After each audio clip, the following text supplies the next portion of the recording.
This is the Final Round Podcast, coming to you live from the FingerLakes1.com studios in downtown Seneca Falls, New York. And now your host, Chris Marquardt. Good afternoon, good evening, and welcome to this edition of the Final Round Drag Racing Podcast. Excited to have everybody along with us this evening. Going to be a fun one, covering a lot of the content about Lancaster Dragway and the new New York International Raceway Park. We've got Gary Jason joining us here in studio. We've got Sharon Hughes, the race director from the drag strip, joining us as well on the line. Jason's been working on putting this one together for a while, and he's been giddy about it. He was even here at the show early. I was early. I was excited. I was surprised. Yeah, I have to say I'm also impressed with you getting everybody introduced. I guess that's why you're the show host. Producer, I think, is what we need to Producer, change that to. okay. I'm the producer, yes. Yeah, I guess that's why, because you were very professional introducing everybody. I tried to cover the bases. Yeah, we have guests in studio. We need to look like we're doing. We actually know what we're doing. Well, you did a good job, and yes, I'm really excited about this. I even turned the TV on to make it look official. Right. I would say this is the first time that we've had anybody. So, I mean, I'm going to apologize in advance to Gary and to the rest of Lancaster management, because I will continually refer to Lancaster as Lancaster just because of the fact that that's how I've known it for the 50 years that I've been on this planet. So I'll try to use the New York International Raceway Park name, but if I slip up and call it Lancaster, please don't be insulted. So, but yeah, I'm excited. Like I said, I'm Lancaster's been kind of in a bit of a funk over the last, let's call it 10 or so years, and it's really nice the fact that at this point, we have 3 racers basically that now own the track and want it to succeed and want to put money into it and improve the facility. So we have that with Empire, with Jerry Scatia when he bought Empire, and as Jason and I talked just 10 minutes ago, I mean, it looked like Lancaster was going to close come springtime, and then these 3 guys kind of showed up out of the middle of nowhere and bought the track, and now we have really a great situation. So I don't think I'm going too far out and basically saying thank you for really buying the track, quite frankly. Like I said, it was really scary at back in springtime. Yes, it was. Yes. I'd like to start up by saying thank you, Chris and Jason, for having me aboard tonight. Hey, our pleasure. And the track, I think everybody in New York is concerned. Well, don't thank us yet.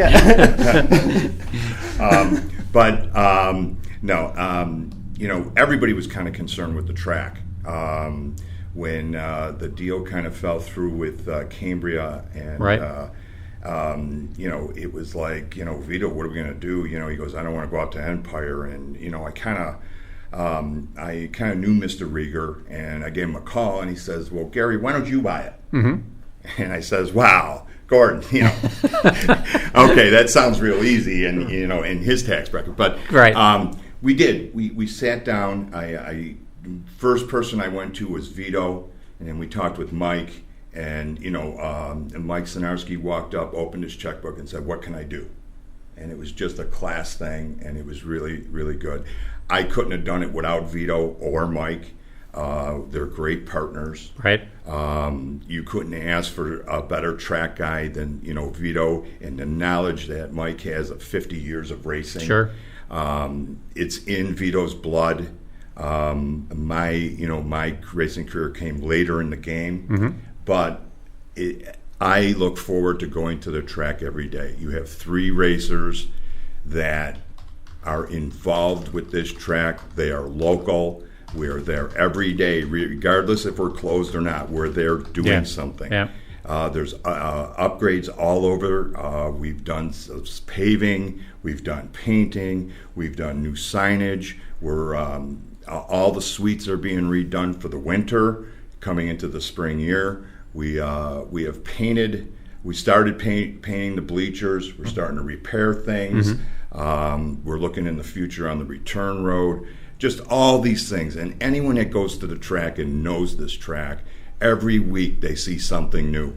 Brand new picnic tables. It may sound small, But when you start talking about, almost 2 miles of wall being painted, we're coating pavement, we're cleaning things up, all the brush around the fences and everything. The place is really looking a lot more cleaner and better. Right. And I just hear it. You don't have to say anything. When you're there at the track, you hear it. Right. Well, it's a pleasant thing. Yeah. It's a breath of fresh air. It came a little later in the year, but I think there was an uprising of people. We had our first track meeting with all the racers, and 150 people showed and signed up. Mm-hmm. And you spoke earlier about all the new events. Right. That we have. Yep. And it's just a very uplifting situation for all three of us. Yeah, and I will say that Chris and I know we've talked about it on the show previously. You guys got a late start for one. I mean, I'm not sure when the exact deal, what the date was that the deal closed. But again, the season was approaching very, very quickly, and there was no deal on the table as far as all of us racers knew. And it looked like, I remember guys were buying pit spots out at Empire, and Mark Glom had his whole racing operation for sale because he's like, I don't want to go out to Empire on a weekly basis, and I guess this is it. So you guys got a late start for sure. And I'm sure there are some that are going to be really critical and be like, well, geez, all they've done is paint and stuff like that. But we've talked about this in the past. It's like, man, the very first thing that I would do with Lancaster if I owned the place would be, let's do the cosmetic clean it up. So that I was at a racetrack out in Delaware about a week ago. Yep. And I happened to walk by a couple guys that were just hanging out at the track waiting for a race to start. And they were complaining what the picnic tables looked like. Man, these things haven't had a coat of paint in 2 years. It's all peeling. They don't care. But they're making all this money. Look at all these people, and nobody cares. And it's that if it looks like it's worth $1 million, then people think it's worth $1 million. That's right. Yeah, it's absolutely true. And the fact that you're going through and doing those things as well as larger improvements as well. Certainly that would be the one thing I guess I would just tell people in general is let's be patient here. It's the same message that I said when Jerry Scacia bought Empire. It's like, let's be patient. We only have so much money to do this. And it's like, even if you said, hey, you know what? We don't really want to make money with this. All we're looking to do is make it sustain itself. Then still, there's a limited amount of money to be able to do that. And Jason, just so you know, the three of us, when we took this on, it wasn't about dollar signs. Yeah. It wasn't. It was about, I grew up in Lancaster. And, when something like Lancaster Speedway, you start to hear that something's going to close, something was missing. Mm-hmm. And there was an emptiness. There was actually an emptiness. Yeah. And I didn't like it. Yeah. And how many things do we need to close down? And that's not one of them. Especially, and that's how we felt when we bought it. Especially in Western New York, right? And I guess we'll call it upstate in Western New York because, you go all the way from, here to Utica, Rome, and it's like it's the same sad story, business after business, right? That is closed and moved up production to someplace else or just gone out of business completely. Mm-hmm. And I know with Lancaster, there was always concern, and I don't know how much you know about this. You probably know a heck of a lot more about it than I do. There was always the concern about what happens when Lancaster closes.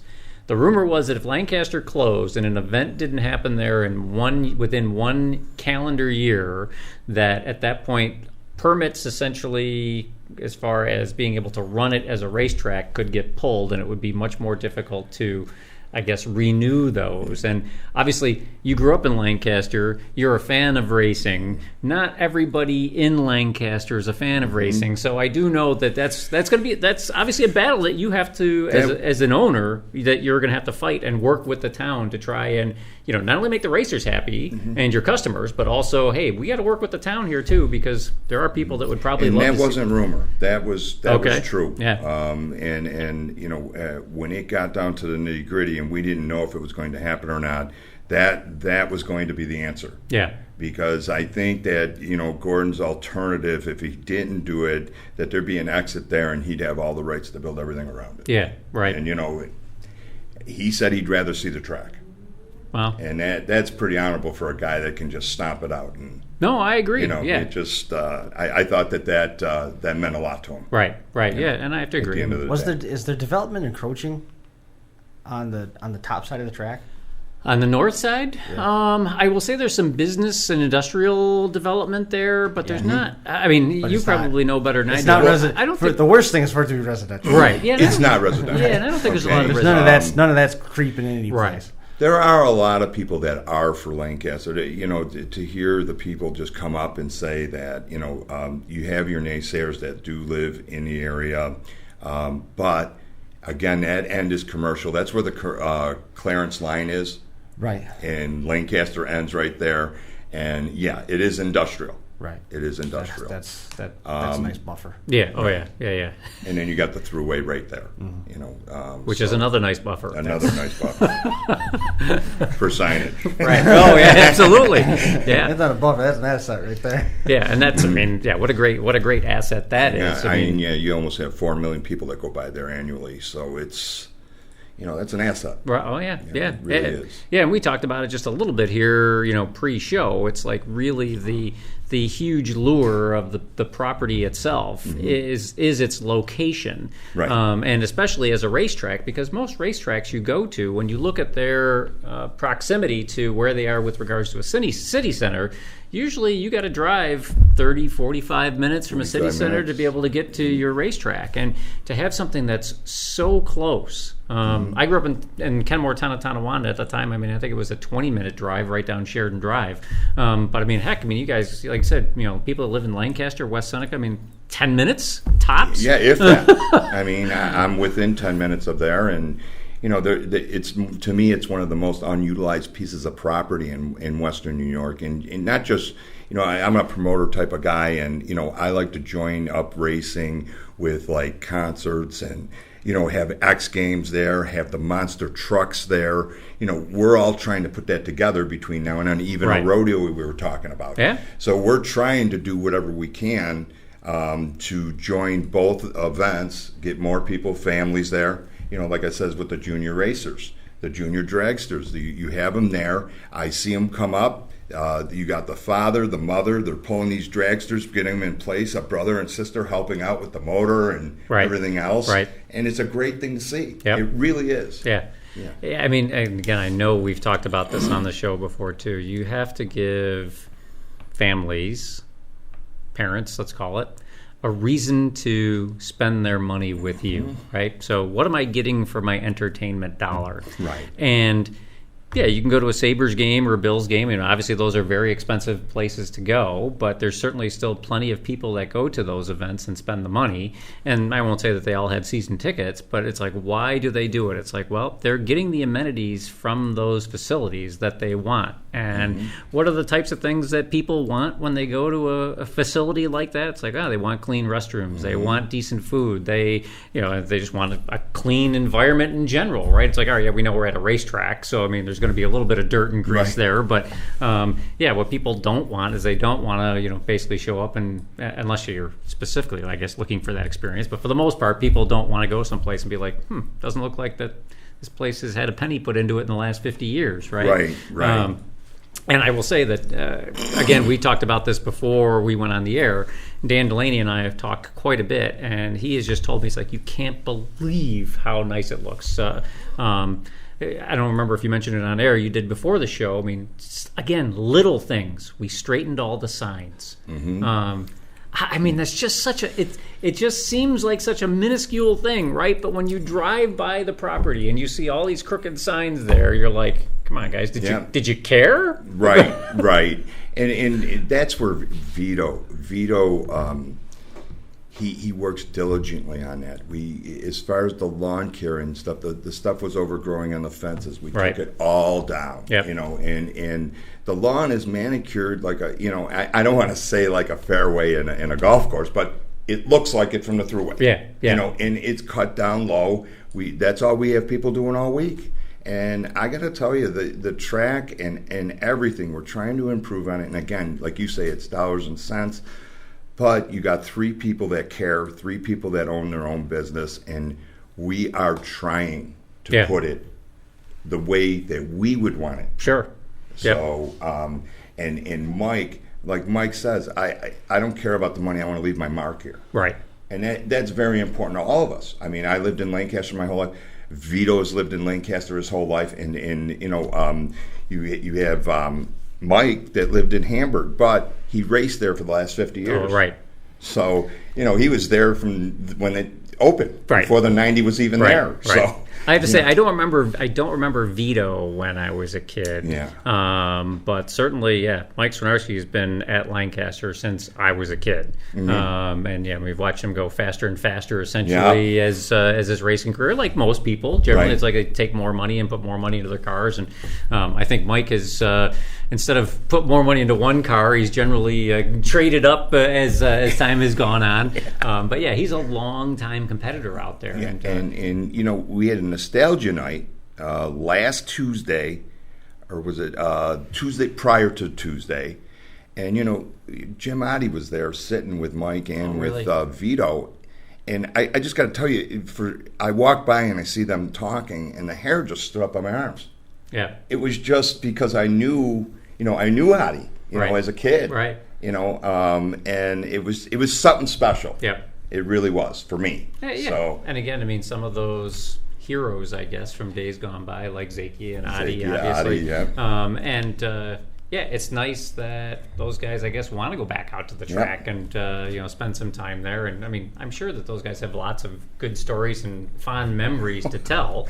But at the same point in time, I will also say that at one point in time, it didn't really seem like the track owners, I guess, at the time really cared if any of those people came back to the track or not. And it's not that you want the red carpet rolled out for you, right? Well, we're going to treat you like a king, but a little respect is nice. Well, I really believe that you should treat someone like you want to be treated. Oh, absolutely. And that's really, I mean, if you ever talk with Mike's just such an easygoing guy.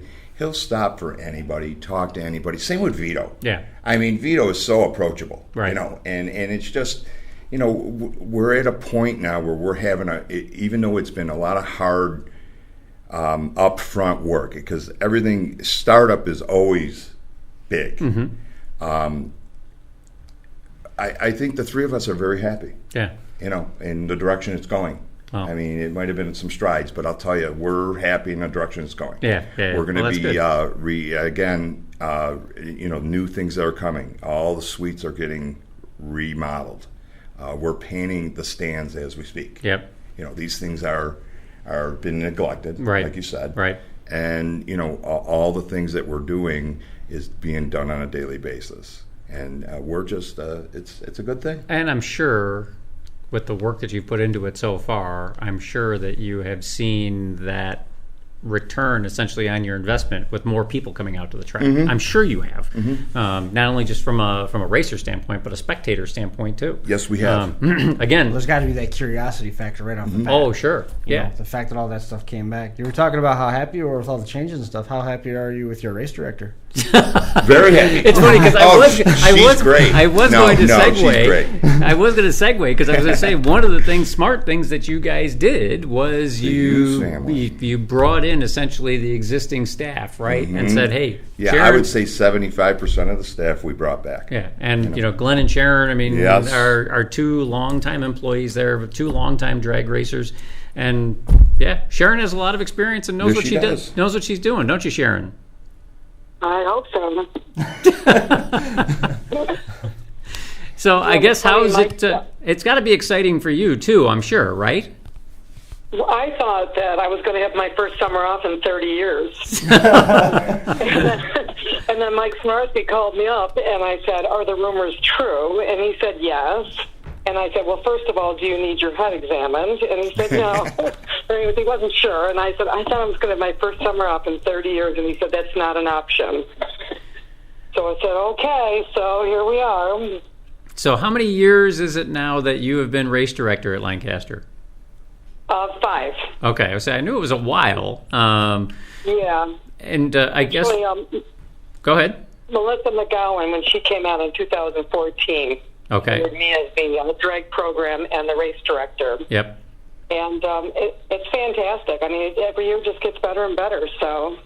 Now, I guess being the race director, I mean, you probably, I'm sure, can probably spout these statistics off the top of your head, I mean, what would you say is the increase in car count that you've seen this year compared to last year, especially at the end of last year when it looked like it was going to close? Well, we were doing pretty good last year. The last 4 years, we've had a steady increase. Yeah. But we are still better. We're averaging this year over 150 cars on a Friday night. Yeah. And, we have that curfew of midnight. We are like Cinderella. I mean, when that clock strikes 12, that's it. We're done. And we've tried very hard to be good neighbors. Yep. And, in fact, a couple years ago, at the end of the season, we actually got an email from the neighbors group that was instrumental in going to the town and complaining about the racetrack. Okay. And we got an email from them thanking us for being good neighbors all summer, and that they were very pleased that we made an effort to be done early. When we have loud cars, like if we have jet cars or something, we try to get them finished earlier in the evening. I mean, because also, the fans sometimes don't want to stay around all night. Sure. Yep. Yeah. So we try to get the shows done early. We try to get the races completed. And with over 150 cars, I mean, there's a lot of nights we're not able to do buybacks because of that, but I think it's more important to finish the races. Right. Right. Yeah, and I will say that is one thing I think really across the board, from an efficiency standpoint, I don't think there's anybody that, from a drag racing standpoint, that looks at the show that you run on a weekly basis and thinks that it's not as efficient as can possibly be. Now, obviously, you always have things that are unforeseen that you just can't help. I know was it last week that Frank Malveso crashed? Yes. Yeah. Yeah. So we had. We're pretty good. We've got a good crew. We managed to get everything cleaned up, and out of there. We even had to repair the fence because where you hit the wall in front of the grandstand, it broke the fence. Oh. So we had to repair the fence before we could finish the races, and we still got it done. Yeah, and that's the type of thing. Like I said, that's the type of event that happens that you don't necessarily plan for or can't plan for. I mean, I don't know how many crashes that are. I would guess. If I were to guess, maybe 2 crashes a year a drag strip might average. Tops. There's certainly been plenty of years where I know there's been fast guys that haven't. There's been no fast cars that have crashed. But yeah, you maybe average twice a year, and it's like you just never know if that's going to be the night, and how long it's going to take you down. So you guys do a great job with that, and so from efficiency standpoint, everyone is very, very happy with how you run the program. And I agree, Sharon. I think it's, rather than doing buybacks, I think the important thing is to finish the show. Right. It's for the racers. And, a few weeks ago we had our annual truck night, and we had over 200 vehicles there. And everybody said, "You're never going to finish tonight." And we were done at 11:58, so we got it done. We got done early. Was that the dump truck night? Yes. We had semis, we had dump trucks, we had a pickup truck class. And you had 200 vehicles? We had over 200 cars at the track that night. And we finished the races. We've actually only not finished twice this year. Once was because of rain, and it was a downpour, and that was on August 9th. And there was one other day that we actually could not finish before the curfew. Yeah. And that was, unforeseen things. You don't know when you're going to have an oil down, right? You just never know when something's going to happen. Right. And it's going to take longer than you expect. So, but it's done pretty good this season. We've gotten, considering we had a late start, our first race wasn't even until May 24th. Wow, yeah, that is late. I would say, obviously, weather probably played into that too, right? It's been a tough year weather-wise. Yes, it is. Right, they were trying to get work done at the track. It was awful, rainy spring. They're continuing to get things done. Yeah, I think their late start was still earlier than York. It was. They were certainly racing before I got out, for sure. But that's what happens when you get old and you don't live for racing anymore, like I used to when I was in my early 20s. I could go racing, or I could sit on the deck and drink beer. Yeah, I think that deck's looking pretty appealing this afternoon. So yeah, that just happens. But overall, Sharon, I guess. Class-wise, it's been a while since I've raced at Lancaster regularly. So what are I'm assuming you still have a street, and apologize if I don't know the names exactly. So street, mod, and top, are those the 3 main classes that you run regularly? Yes, and we still run a separate bikes and sleds class. Okay. And we have a pretty unique program, I feel, with we run a top 8 every week. And what it is the quickest 4 door cars and the quickest 4 open cars in our top class. And they actually come up to the tower, pay additional entry fee, go on a separate ladder for the first 3 rounds. But they're still in top, because when they win the top 8, they can drop into round 4 of top and continue to race. Oh, so you actually get the opportunity to win money with the top 8 event, and then win top overall as well. Right. We had a few people double up and win both of them, so that's pretty neat. But I think it's a pretty unique opportunity, because we had some racers with really fast cars. It's hard to keep a weekly quick 16 or quick 8 alive, but they don't want to come out and run with the entire group of top. Right. So this gives them a chance to race against each other on a ladder. Yep. And they get an extra purse paid out to them. And it's funny. I said, well, it's optional if you want to drop into round 4 of top. I don't think anyone has ever chosen not to. You're on a roll, right? Right, absolutely. You're on a roll. And we've had a few people go on to win both. So that is amazing. It's a good night for them. Right. Yeah, and so those I guess we'll say the 4 main classes, because you got bikes and sleds as well. Now, you run a whole bunch of other classes that are, I guess we'll call it semi-regular, if you will. Right. I mean, you have the nostalgias. You have some type of, and again, excuse my ignorance, some type of street outlaw style. I won't call it no prep, but shootout type of class. Buffalo Street Outlaws, yeah. Oh, Buffalo Street Outlaws, right? Mm-hmm. Yep. Yeah, they make regular appearances, and we've got the Supercharged Bounty Hunter. We have them about once a month. Okay. And we didn't have a lot of big shows this year. The biggest problem was such a late start. Trying to book things. Lack of being able to advertise. On a typical season, you do your schedule over the winter so that you can get it out there early in the year. Right. So we'll start working on next season. But we've managed to have some pretty good crowds. Now, in addition to Friday nights, so I know you raced a limited schedule for the stock cars, the circle track guys this year, right? Right, but they did. And once again, it was such a late start. And then, of course, Vito and Mike are drag racers. So we had Joe Scott Nicky with the Race of Champions group come in and run like a 6-series race. Okay. For the stocks. And then at the end of this year, they're going to take a look at, what we can do for next season. Okay. Well, that makes sense. I mean, that was a good way to do it, honestly, is bring somebody in. I have to say the ownership now is definitely slanted towards drag racing, right? But yeah, it definitely makes sense to bring in somebody who knows the circle track stuff. But with the property the way it is, Jason, it really, I thought that Vito and Mike made the right choice of going that route with the 6 or 7 races that we did. We do have the U.S. Open coming up in about 2 weeks, not even like 10 days, I think it is. Yep. Big event. And they've been big events, and we know it. Yep. And as a matter of fact, Vito got a call from NASCAR last week sometime. No kidding. For next year. Wow, nice. So we're talking. Right. It was, again, those promoter type things that we talked about. Yep. And bringing the people in and really having an autograph thing and just do it all. I look at it that way. Sure. And it just... We're really worried about having enough stands at that point. I mean, you bring an event like that here, it's going to be big.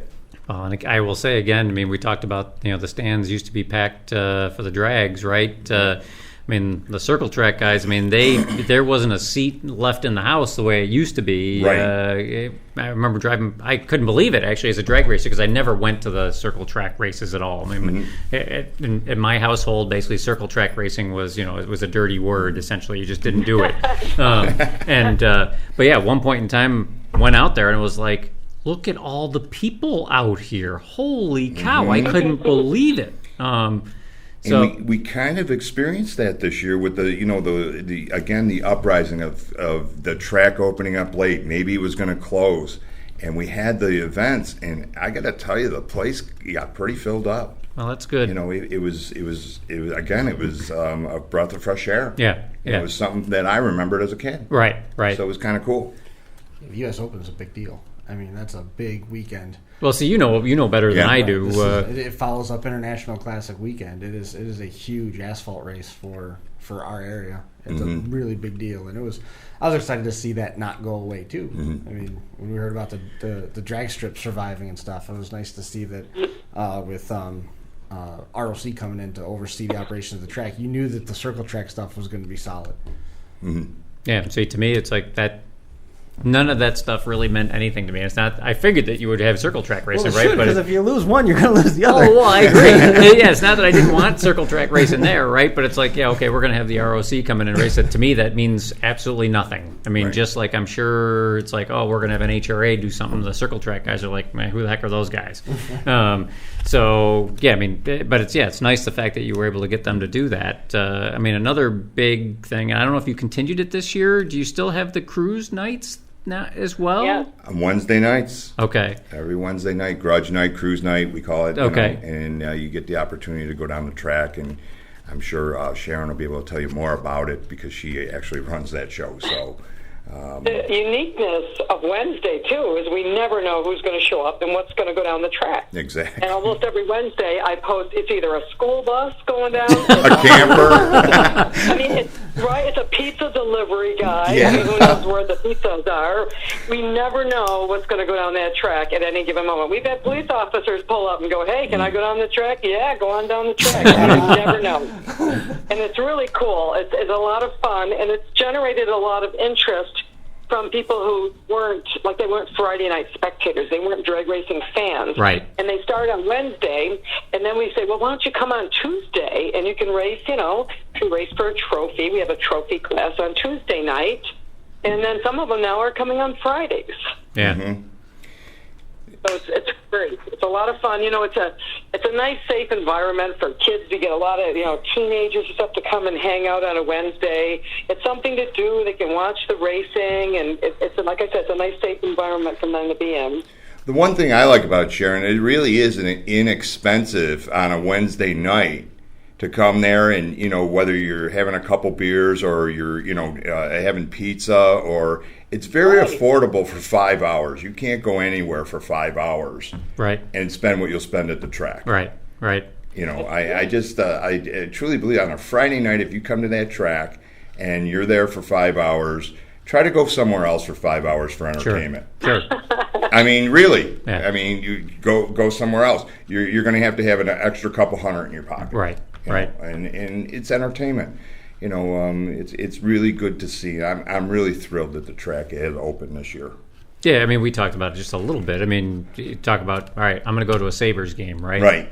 I mean, I love the Sabres. I love going to a Sabres game, but I only go to like 1 or 2 Sabres games a year because I can't afford to go to every Sabres game. It's, like I said, by the time you buy a ticket, all right, we're going to park, we're going to pay for beer, all the rest of it. I mean, you can't. It's literally pretty much impossible to go there for less than $100. Right. We'll go to Darien Lake and go pay for a concert ticket and try to buy a beer. I mean, we were there. We were there for a show last week, and we have 4 people, and I drank a bottle of water, and the bill was $64 for 4 drinks. Yep. So I'm not mocking Darien Lake at all, but it's really an entertainment when you start talking about those 5-6 hours. Right. And even if you leave early, you don't feel guilty because you know what, you got a show, and the way the racers go down that track, they get their ET in, and then you get you see them 3 times a night. So if you see them twice, you've seen almost the whole show. Right. Right. And it's really cool. And I will say there's definitely an allure to the cruise night, Wednesday nights, to the younger crowd. I mean, my niece, who knew I raced, but she'd never seen me race. I was at a wedding with her at one point in time, and she was like, oh, so where do you race? I'm like, oh, I race here, there. It's like, you get out to Lancaster? I'm like, well, not very often. And she's like, oh, I go there every Wednesday. I'm like, you go there every Wednesday for what? And I'm like, she's like, oh, it's cruise night. So yeah, me and all our friends, we all go out every Wednesday. I'm like, get out. And I mean, she had no interest really in to my knowledge, in cars or racing at all. But it was just, for a young person, like I said, from a value standpoint, hey, let's go hang out. We can go hang out as a group. It's not going to kill us from a money standpoint. And, we can go see some cars and some racing. And it's surprising with the girls on how much they were racing. I mean, Sharon, we had an event this year. It was the Diamond Ring winner or something. We've had this for several years in a row now, and we started out doing an amateur ladies street class. And Ricky Thurner, who owns Cash and Go Pond, he donated a diamond ring for the winner. Nice. Yeah, and for the winner. Because we have so many girls that race, many ladies on a Friday night, and they couldn't get in it because obviously they're not amateurs. Right. So now we have 2 classes. We have a ladies amateur and a ladies professional category, and he donated 2 diamond rings to the winners. That is very, very cool. That's fantastic. Yeah. It was really cool. And you know what? Sometimes we get a little bit, somebody interested, let's say a racer's wife or daughter decides to try it out, and now they're going to be in trouble because now they like it. Which, right? And I would say you can speak from experience because, right. I mean, you raced for a long time. I'm not trying to date you, but obviously you grew up in the sport as well, right? Right, because my dad and my brother raced. Right, but when did you actually start racing on your own? I didn't start racing until I was in my early 30s. I mean, you jumped right in the dragster, right? Yeah, well, my dad and Glenn had a plan, which they didn't tell me about till later, and my dad said, put her in your car, let her make a pass, it'll scare the heck out of her, and she'll shut up about wanting to race. And, it backfired. It backfired because I said, I don't want to drive your car anymore, I want my own. Yeah. We did. We campaigned 2 dragsters for over 10 years, in addition to our kids racing junior dragsters. Right. Yeah, now your kids... Our junior dragster program has been very successful. This was our 26th year of running it. Wow. I would say, my recollection, I don't know if every track did this or not, but my recollection was that Lancaster was one of the first to adopt racing junior dragsters on a regular basis. I think we were. Obviously, it started at Englishtown, and then right after that, we started running them. And I always was afraid that each year these kids were going to outgrow it, lose interest, the program would die down. No, we averaged 20 cars on a Tuesday afternoon for junior dragster racing. Wow. It's great. I mean, we have some families, like my granddaughter is racing now. Wow. And she's actually the 4th generation in our family to race at Lancaster. Wow, that's crazy. My dad raced, my brother and I, Glenn, his brother, and then my kids all raced there, and now my grandchildren are racing there. Yeah, wow, that's incredible. I was going to say, when your kids were racing juniors there, that had to be early in the junior dragster program there, right? Right, it was. They were the old, 5 horsepower Briggs and Stratton with the, you knew pull started them and they drove them back. There's a little bit more investment in them now. I can't believe, honestly, when I see some of the junior dragsters out there, it's like, holy cow, look at this thing. They are immaculate, really, really well-crafted pieces. I'm like, that is totally, completely different from what you used to see from a junior dragster standpoint. Yeah. What's really one of our crazy. junior dragster racers has a junior funny car. Mm-hmm. Oh, no kidding. And it is amazing, yes. And her dad and her grandfather built it. And when they first said they were building this car, I was like, oh, okay. And then they brought it to the track, and the craftsmanship and the welding and what they did with this car is amazing. If you ever see it, you'll have to check it out. It's really cool. You got to see this. So It's really cool. It's Yeah. one of your favorite cars, Yeah. and to see some of these junior dragsters doing a 7-second, just over 7 seconds, mid 7s, to see them do that on that track, that's incredible. People that have never raced don't realize how fast 790 is. Right. Yeah, it's really incredible how fast. The fastest street car that I ever owned was my BMW when I had it. That ran in the 9s. Mm-hmm. And it's like, it wouldn't even be close, right? The kid would get in their junior dragster, and a second and a half, they beat me to the finish line in the 8th mile. A quarter mile, heck, it wouldn't even be even worse. What blows my mind about the juniors is that when they get into the finals, and they have separate times starting, and that light goes off, and that kid sits there for 3 blinks of that light, and the car's already gone. I cannot believe the patience that they have. Yeah. Because I'd be jumping on it. I'd be jumping on that thing because you see another dragster halfway down the track already. Yeah, they are.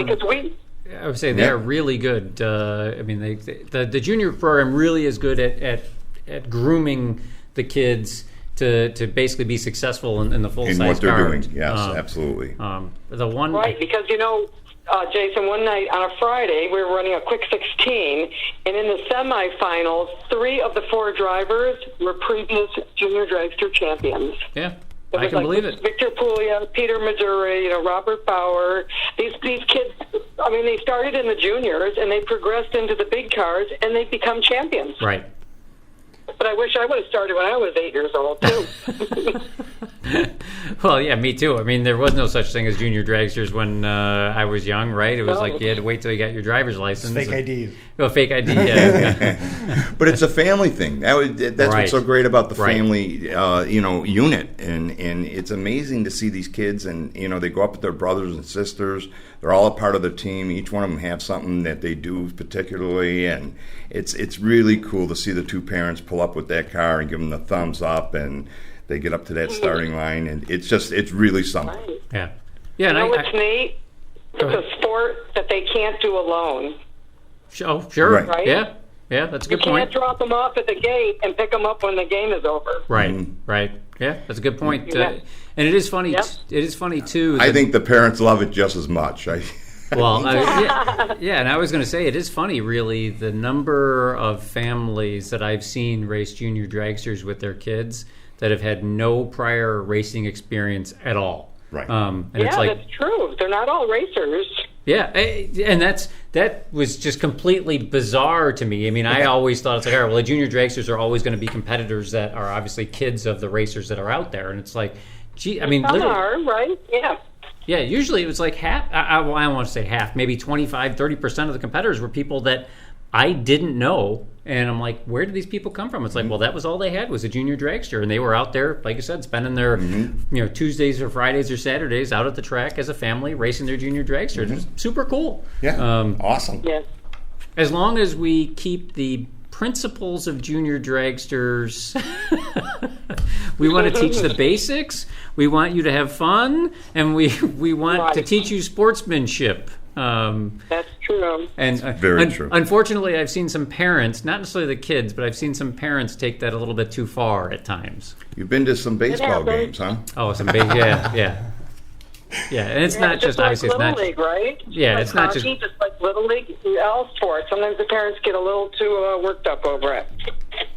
Hockey. I mean, I don't think it matters the sport. Yeah, once you involve a kid and a sporting event, people can go a little bit too far. But for the most part, I know that the racing community in general is very, very good. We're always generally trying to help each other, and you're generally happy when your competitor, if you get beat, your competitor goes, you're generally happy for that person that they go on and do well. I just know that, when I did run last year, that coming in, you come into a new event, you're coming into something new. I came into open arms. Mm-hmm. Oh, yeah. And if someone needed something, or if someone needed lights, or an extra battery, or something, people scramble. Yep. And they try to help that person get down that track. And that's what I experienced when I was there. Yep. And I will say it's not only at the track that you'll experience that, it's online as well. Mm-hmm. So I mean, recent experience for me, I posted a question online, hey, can someone help me out with this? And all of a sudden I had literally like 20 people jumping in, asking me, why do you want to do this? And then eventually I had 3 people call me and basically offer me, hey, did you try this? You should look at this. And people really wanting to try and help you. Yeah, absolutely. Very genuine. And these are competitors that I'm racing against on a regular basis. Right. So if I get my car sorted out, it's like I could potentially go beat them, right? But yeah, they're genuinely trying to help me. Yeah, Chris is. Yeah, I know. I mean, beating somebody is kind of a stretch. I was thinking you could get a learner's permit and a wig and still get third.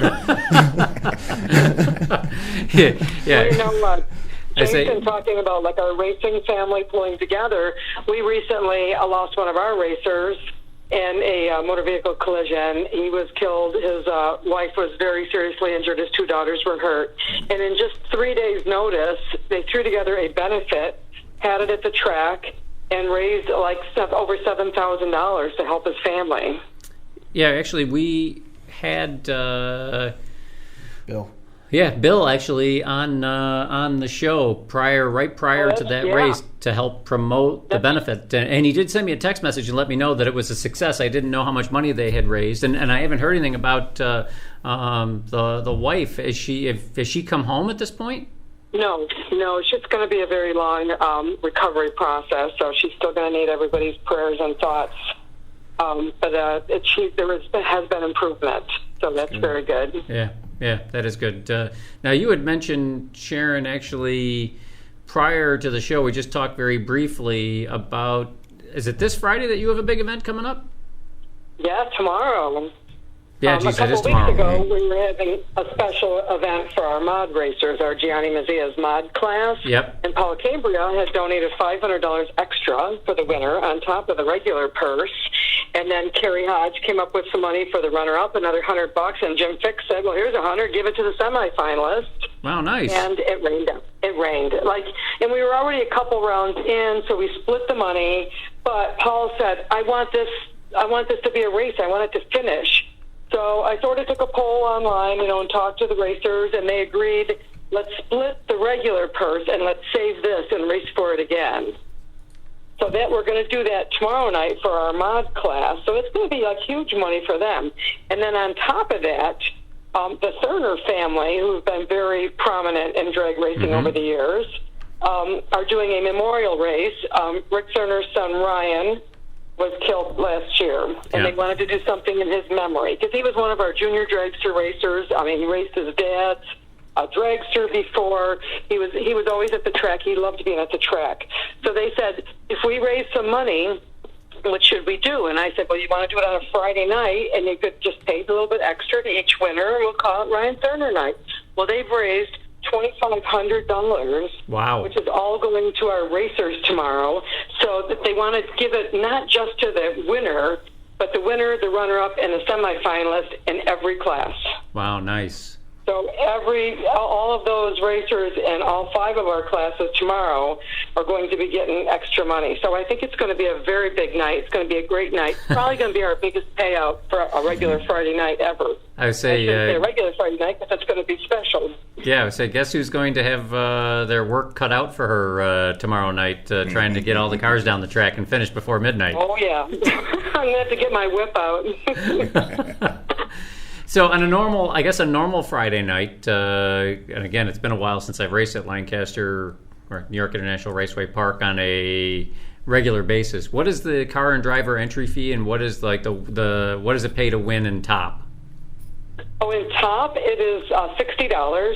Okay. Oh, no, it's not. I'm sorry. It's $50 for top for the car and driver, and it generally pays $800 to win. Okay. So there will be at least about another $250 on top of that because of the Thurner Memorial race. So that'll be, I think there'll be over $1,000. Yeah, and that's nice. So it's going to be, it'll be a great night. And then next week, we're running our Friday night program on Thursday. Oh, really? Because of the U.S. Open. The U.S. Open, 3 days, yeah. Right. They have a practice on Friday night. They kick off their U.S. Open on Friday. And, we started late. We wanted to keep, the momentum going. So we're going to have our Friday night race on Thursday next week, and it's going to be a VIP night. So we're giving all of our racers passes to give their friends and family to come into the grandstands for free. So hopefully we'll have some racers, and we'll have some fans next Thursday night. So envision this, right? Yeah. Tuesday's test and tune. Wednesday's cruising. Thursday's drag night. We're going to be very Friday's busy. practice. And then you got the US Open. Yeah. Next week is going to be a very busy week for you guys. And then the week after that, we go to Pittsburgh, to Keystone Raceway Park, for the Summit Team Finals. Now, are you guys are you defending Spirit Award winners? I'm trying to remember if we won it last year. I would say it seems like every other year you guys win the Team Spirit Award. I think we deserve it every year. They just don't like to give it to the same track every right. year. We did that. We almost won. We were in second place. So it's good. You know, it's very good for morale. Go into there this year in second place, and that's as best as we've done as long as I've been going, and I've been going since 1990. Wow. When we went to Maple Grove. But so hope maybe this will be our year. But I'm looking forward to it because it's so much fun for our racers to all be there together as a team, and instead of competing against each other, Right. they're competing together, right? So it's a lot of fun. And then we come back, and we have one more Friday at the end of the month. And then in October, and I'm sure we're going to see some information coming out about this soon, we are going to have a big race the first weekend of October. So there will be an announcement made very soon about that. Did you know that you were having a big race weekend? Do you want me to lie? I know that in October we got the Crasherama, but that's a whole nother thing. But Crasherama? yeah, That's the Crasherama. second Saturday, Road right? Ragerama. October. Yeah, Road Ragerama, but same thing. That's what it is, right? So, I mean, you've never met Chris before tonight. So, Chris is actually quite an expert with regards to the circle track racing, and even more so the demolition derby stuff. So, Chris actually travels all over the country doing demolition derby stuff. So, he is very, very familiar with that. So, yes, I'm sure you knew. Well, you obviously knew the name, so you obviously knew the event. I'm also the only one with a computer in front of me. Cheater. So, what is the Road Ragerama? It's just it's exactly what it sounds like. You have boat races, whether they have a trailer or not. That's another thing that Okay. they have races. They race buses. It's got the roller derby event. Yeah, right? it's just a whole day of just smashing it up. Which sounds like a lot of fun. The flagpole race. The flagpole race is pretty wild. That's when you put a flagpole and you got to do a loop around the flagpole before you finish the lap. That's, A loop around the flagpole? So you got a flagpole. Yeah. You're familiar with a flagpole, right? Yeah. So you put a light or something on it so that people know where it is, and you got to drive. You do a lap around the track. When you get to the flagpole, you got to do a tight 180 or 360 around the flagpole before you keep going. Okay. So that offers all sorts of varying degrees of carnage. And then you got that team race, right? It's not so much a train race the way that it used to be in the historical times, where one of the cars has a motor and one of the cars just has a driver with no motor. But it's a team race, which is different yet from the roller derby race, where they got the small car that has to finish so many laps, and the other team has to shove the one disabled car on the track. It's a really fun weekend. There's a lot going on. I would say, well, maybe I'll have to go out there for Road Ragerama, and I've never seen any of that type of stuff. I know Chris is still trying to get me to go to a real demolition derby. I've been trying that. I tried to get you to go to Delaware. I know. And that track was awesome. Was it? We went to Georgetown in the spring. American Racer right rears were getting like 25 laps and a 50 lap feature, and they're just blown apart. The track was so heavy. There was one pass for the lead, and everybody checked out. It was so fast. They were rolling across turn one on the right rear. The rest of the tires were off the ground, and they were just skipping. It was awesome. Cool. So there's another idea, I guess, going forward is demolition derbies out at Lancaster in the infield, right? It's event number 2. Event number 2? It appears to be, Yeah, definitely. I mean, and that's one thing that, again, we've talked about it. I mean, you mentioned it about, potentially, doing concerts and rodeos and stuff like that. I mean, I'm really excited to see kind of what you guys put together for a schedule and events. I know if this year was so great, imagine what you can do with some planning. Right. Exactly. I mean, exactly. No, it's we're looking forward to it. It took a little bit to work the bugs out, but I'll tell you, the future looks really bright, and we're really working hard at it. So you got 3 people that care and live in the area. There's no orders being brought anywhere else but at the track. There's meetings weekly, and we really want to see, again, this wasn't about profit. This was about saving the track. And, again, like Mike Sinarski says, I want to leave something. Yeah. And that's important. I really think that's important. Yeah. In leaving a mark. So, at the end of the day, it's just a breath of fresh air. Well, like I said, I know that we're all really excited, and I've heard nothing but good things about the improvements that have been made at the track. And even though I haven't been out there yet this year, I will come out before the season is over to see my buddy Sharon and All right. and see some of the events that were going on. And I know Sharon and I have talked in the past about potentially doing. So I race a class called Super Gas primarily, about doing potentially a Super Gas race out there. And maybe we can have some discussions about doing that, having a race out there for 2020. That would be great. Love it. Love it. And what's exciting about our end of our season is approaching. We only have 3 more points races, and not one of our championships is determined yet. Oh, really? So how long? Except for the junior dragster one is done.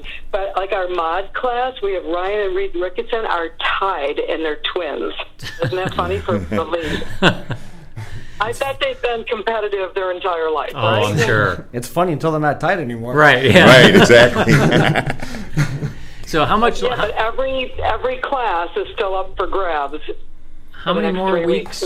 How many more weeks of points racing is there? 3 more races. 3 more, yeah. Yeah. So it's going to be really exciting to watch. Yeah, you're really getting down to crunch time at this point. So it should be interesting to watch. So I guess so we're at 5 to the hour, Chris. So you're the producer. Usually what happens, Sharon, is Chris is the producer, and I usually take over because I'm just an overbearing jerk. Don't be so hard on yourself. So, Mr. Producer. Well, I mean, what else do we need to hit on? Well, I guess that's the question. What else have we got to go over? I mean, we've hit on the schedule. We've got the Memorial Race coming up. We've got a bunch of big events that are forthcoming with information yet to come. You can find all the information about New York International Raceway Park online, Lancaster National Speedway.com. Just use the tabs at the top. There's the Speedway option, there's the Dragway options. You can find all the information there. Some of the Google stuff is still in the process of being updated in terms of the locations and the websites and the directories. Your best bet, go directly to the source, LancasterNationalSpeedway.com. That'll get you all the data you need about New York International Raceway Park, oval track, and the drag strip, schedules, pricing. You name it, it's there. All the links to social media are on there as well. What else did we miss? Kids under 12, free. Kids under Jason, 12. it's never insulting to call us Lancaster because that's where we are. We'll always be Lancaster. Yeah, we will always be Lancaster Speedway. Yeah. I agree, Sharon. And that's why they kept the old logo and incorporated it with the business name for the name recognition. And, because we were talking about our team finals next week, and somebody says, well, we're not Lancaster Dragway anymore. And I said, we will always be Lancaster Dragway. I mean, the business name may be different, but that's where we are. And if the race director says so. That's right. That's right. He's the boss. It's a nostalgic thing, right? It's that home feeling. Well, you've got that weird deal where, like, Land of Legends Raceway Park is still Canandaigua. Okay. Canandaigua Speedway has been there forever. Outlaw Speedway, people still call it Black Rock. Yep. And people still call it Dundee. The name from way back was Dundee Raceway. Yep. But it's situated in the town of Dundee. It's situated in the town of Canandaigua. Yep. So are you referring to the city? Are you referring to the nostalgia? You decide. Right. Well, and I will say, it's like when they keep changing the name of stadiums too, right? Naming rights. Right. I just, it's funny you mentioned that because I was just telling somebody the other day that I have not been to, and I don't even know, is it Salem Field now, I think? I believe so. The Bisons? Where the Bisons play, right. So it's like... Right. It's Salem Field, right. Yeah, so I've never been there. So when it opened, it was Pilot Field. And then at some point in time, it was Coca-Cola Field. And so I was telling somebody, I'm like, yeah, I've never been to Coca-Cola Field. And they're like, oh, it's Salem Field now. I'm like, oh, okay. Yeah. Well, I've still never been there. But, it certainly adds a little bit of, I guess, confusion overall. But, I mean, overall, Lancaster is going to be Lancaster. And that's true. It's a great place. People need to get out there. A couple of other compliments, I will say. The winner's circle looks great. It looks so much better. Seeing pictures of the guys standing in the winner's circle and ladies in the winner's circle, it looks fantastic. So kudos to that. And the announcer from 97 Rock, Carl Russo. Carl Russo. He's amazing. fantastic job on getting him to be there. I've said it before. I will say it again. It is really important to have a great announcer out at the track. If the announcer is out there doing a good job and getting excited about what's going down the track, he's going to get other people excited about, oh, geez, what's going on? I need to go see this, right? He's entertaining also. I mean, absolutely. He's the whole package as far as I'm concerned. And, and he plays great music throughout the night. He keeps everybody compliments it. Even the racers enjoy it. And the funny thing is, Carl was a stock car driver. Oh, I didn't know that. I knew he had some kind of connection to racing, but I didn't know that. He raced stock feeds cars. off of it then. And so this drag, he started out being, he was our MC for a few years on the Wednesday night cruise nights, so he was exposed a little bit to the grudge racing.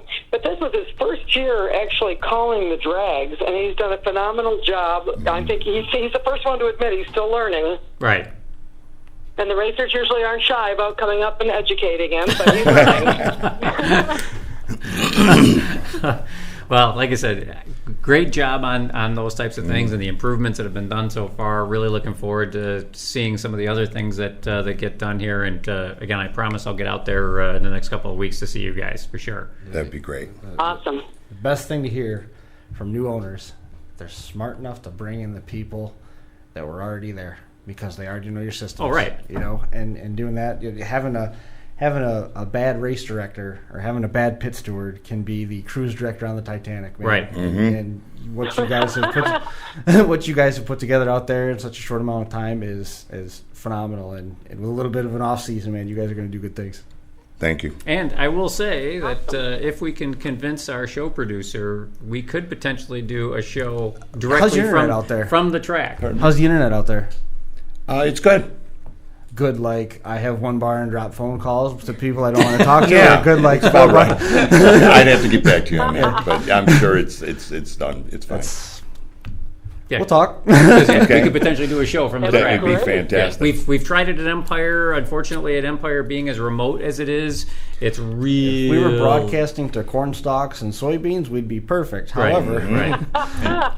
So Lancaster should be a lot better from that standpoint because my guess is the cell phone signal is probably a lot better at Lancaster than it is at Empire. But absolutely. So we'll definitely talk about that in the future for sure. Okay, we sure do appreciate you guys coming on again. The website Lancaster National Speedway, LancasterNationalSpeedway.com. You'll see the NYIRP logo come up right away. You can find all the information there for the Speedway and for the Dragway. Big Memorial Race coming up this weekend, which is going to lead us up into U.S. Open weekend. There's racing 3 days during the week for Lancaster, New York International Raceway Park, drag strip action Tuesday, Wednesday, Thursday, and then the oval track goes into action for the U.S. Open weekend. Guys, again, appreciate you, Sharon, for coming on the show and hanging out with us for a little while. And for Gary, man, appreciate you making the trip out and hanging out. Hopefully it was worth your trip. Yes, it was. You can thank us now, then. Yes.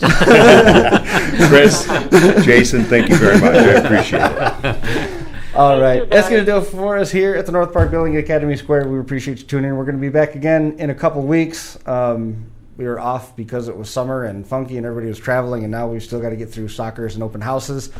Stability will come back once we get past the back-to-school stretch, but we'll be back in a couple weeks. We'll talk more about drag racing. We'll see everybody then. This has been the Final Round Drag Racing Podcast, coming to you live from the FingerLakes1.com studios in downtown Seneca Falls, New York. We'll see you right back here again in 2 weeks. Thanks for watching.